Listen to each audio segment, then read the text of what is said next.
নেই হালুম, টুকটুকি, শিকু আর এই কৃমিকৃ, অথচ তাদের সাথে নাচ গানে মাততেই বইমেলার শিশু প্রহরে ছুটে যায় কোমলমতিরা। এবারের বইমেলার প্রথম শিশু প্রহর তাই অনেকটাই মলিন ছিল, তবে নতুন বইয়ের সান্নিধ্যে মেতে ওঠে খুদে পড়ুয়ারা। মেলায় সিসিমপুরের আয়োজনে ফেরানোর অনুরোধ জানান আগতরা।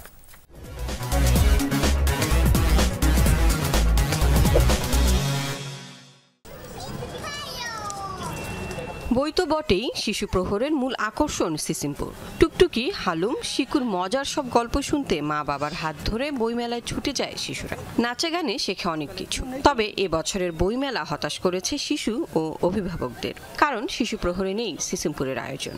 হালুম টুকটুকির সাথে কথা বলবে, একটু দেখবে, সাথে সিসিমপুরের রঙিন রঙিন বইগুলো ঘরে নিয়ে যাবে। সিসিমপুরের টুকটুকি আর হালুমের সাথে একটু খেলতে এসেছিলাম, ওরা এখন নাই, তাই আমার মন খারাপ। গতবার সিসিমপুর দেখে ভালো লেগেছিল, এবার ভালো লাগছে না। আমি রিকোয়েস্ট করছি যে সিসিমপুরটা যেন পরের বছর আবার হয়।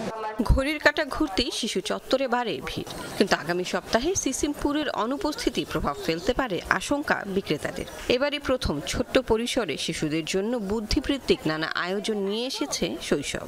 সিসিমপুর এটা যে অনুষ্ঠানটা, ওই অনুষ্ঠানটা হচ্ছে না, এটার জন্য একটু সবার মাঝে হচ্ছে একটু বিরূপ প্রতিক্রিয়া দেখা যাচ্ছে। আমরা অনেকগুলো সেগমেন্ট নিয়ে কাজ করছি, যেমন হচ্ছে বাচ্চাদের ড্রয়িং এর একটা সেগমেন্ট, যে নিজের মতো করে একটু ড্রয়িং করবে, একটু স্কেলেটন সম্পর্কে শিখবে, তারপর শেপস মিলাচ্ছে। আমরা স্যান্ড প্লে নিয়ে কাজ করছি, ওয়াটার প্লে নিয়ে কাজ করছি, কিছু সায়েন্সের এক্সপেরিমেন্ট করছি।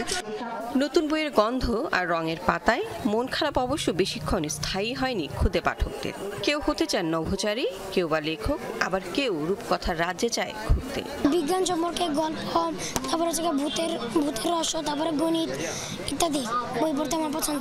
উপন্যাস টাইপের বই কিনতে, বিভিন্ন ধরনের গোয়েন্দা কাহিনী, সায়েন্স ফিকশন টাইপের প্যারাডক্সিক্যাল সিরাজ কেনার ইচ্ছা আছে। সবচেয়ে পছন্দ আমার রূপকথার গল্পের বই, ভূতের গল্পের বই, বিজ্ঞানের গল্পের বই, এসব বই আমার খুবই পছন্দ।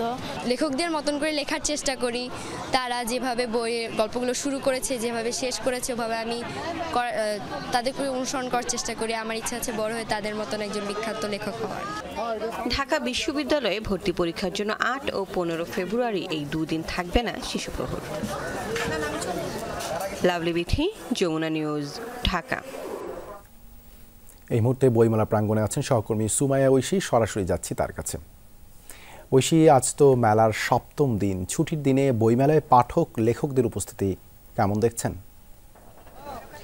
দেবাশিস, আজকে কিন্তু কার্যত বইমেলা শুরুর পর প্রথম ছুটির দিন, এবং সেই তুলনায় আজকে কিন্তু শুরু থেকেই পাঠক এবং দর্শনার্থী থেকে শুরু করে সকলের ভিড় কিন্তু চোখে পড়ার মতো। আমরা যখন ঢুকছিলাম বইমেলায় আজকে, তখনই কিন্তু ভিড়টি টের পাওয়া গিয়েছিল। প্রচুর মানুষ এসেছেন, তারা প্রত্যেকটি প্যাভিলিয়ন ঘুরে ঘুরে দেখছেন, পছন্দের বইগুলো খুঁজছেন, এবং অনেকে আছেন যে পছন্দের লেখককে সামনে পেয়ে গেলে তাদের সঙ্গেও স্মৃতি রাখার জন্য হয়তো ছবি তুলছেন। সব মিলে একটা খুব আনন্দঘন একটা পরিবেশ তৈরি হয়েছে বইমেলায়। শুধুমাত্র যে বই বিক্রি কিনি কিংবা বই কেনা বেচা, সেইটি আজকে কিন্তু শুধুমাত্র সেই লক্ষ্য নয় বা সেই চিত্র দেখা যাচ্ছে না। সব মিলিয়ে একটি উৎসব মুখর পরিবেশ কিন্তু এখানে। অনেকে পরিবার নিয়ে এসেছে, বাচ্চাদেরকে নিয়ে এসেছে, এবং আপনি জানেন যে শিশু প্রহর ছিল আজকে সকালে। তার আগে মোট 8টা থেকে মোটামুটি চিত্রাঙ্কন প্রতিযোগিতা থেকে শুরু করে শিশু প্রহরের অন্যান্য যে সমস্ত আনুষ্ঠানিকতা ছিল সেগুলো হয়েছে।